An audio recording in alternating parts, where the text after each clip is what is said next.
we began with a design that we really loved, but to build it, to implement it, we had to look way beyond what we knew to be possible.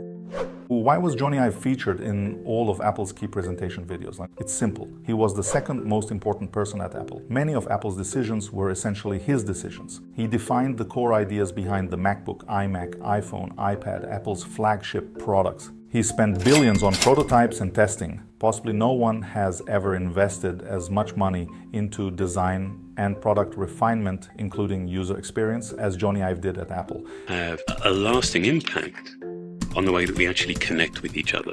And no designer before or since has influenced so many people through their decisions. Could Apple have thrived without him? We'll never know for sure. But one thing is certain, Apple would be a completely different company without him. By the end of this year, Jony Ive will no longer be an Apple employee. The world's most famous designer has been at the center of Apple's innovations for more than 20 years.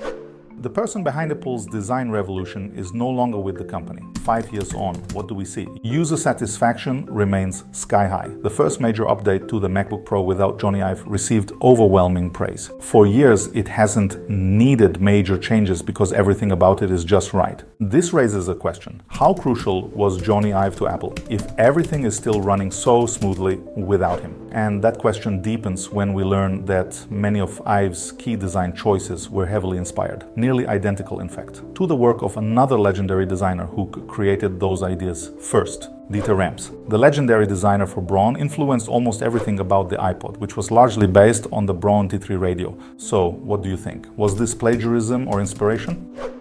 And if it's plagiarism, what exactly did Jony Ive steal? You can use it without thought. Did he just copy the overall aesthetic and minimalism?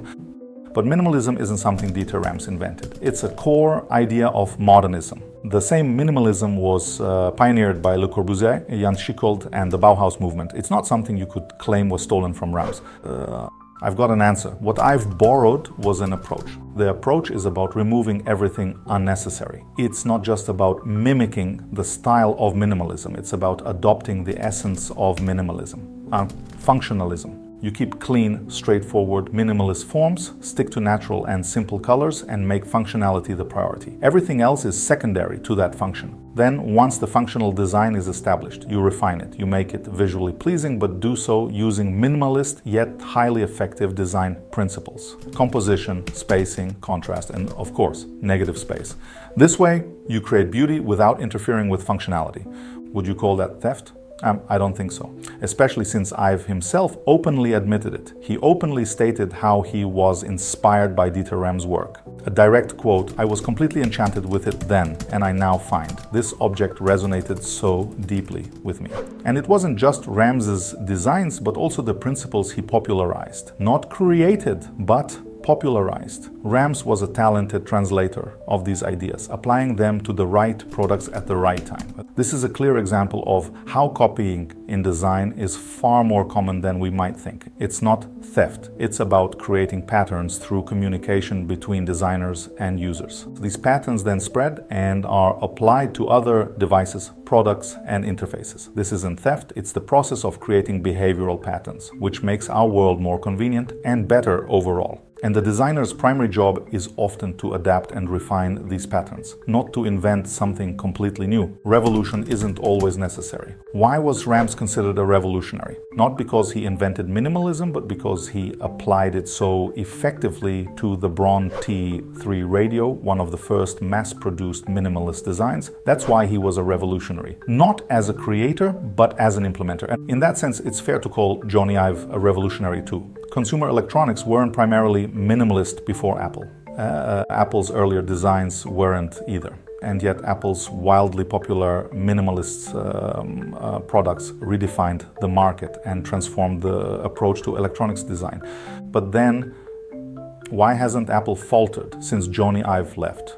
Why do objective metrics like user satisfaction and sales suggest things have only improved? To answer that, we need to look at all three figures: Tim Cook, Steve Jobs, and Jony Ive. Jobs and Ive were visionaries. They broke conventions, created the new and reinvented. Tim Cook, on the other hand, is known for optimizing processes and logistics with a structured approach. Jobs and Ive were ideal for building something groundbreaking. Cook is ideal for maintaining and optimizing it. To be blunt, Apple's era of revolutions has passed. The revolution happened, spread to new products, and is no longer needed. Take the butterfly keyboard or the sensor touch bar on MacBooks Pro. Clear examples of unnecessary attempts at revolutionizing where no revolution was needed. With no room for revolutions, the focus had to shift. Apple transitioned from a single charismatic leader driving ideas to a strong team with well-defined processes. This isn't about dull repetition, it's about refinement based on the millions of users already captivated by Apple's earlier revolution. Even technical revolutions like Apple Silicon chips have quietened down. Look at tech reviewers like MKBHD. They're still using MacBooks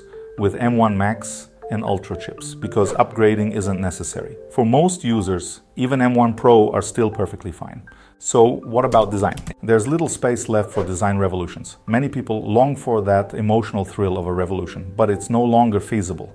Tim Cook's Apple focuses on the impact of design, its effects on users, the planet, and life in general. This contrasts with Jony Ive's focus on abstract revolutionary values. This shift has made Apple a user-centered company, but the emphasis on design as a standalone value has faded. Does this mean Apple's design has worsened? Not at all, but it does mean the era of Apple as a design-centered company has ended. This isn't good or bad, it's simply logical. Apple hasn't declined or failed. It still plays a key role in design with unmatched guidelines for user behavior and interface patterns on its site. When I teach designers, I always recommend studying Apple's documentation. It's a continuation of their silent revolution. If you've never seen it, I strongly encourage you to check it out. It's essential for every designer. Watch our video to learn why and how to get started.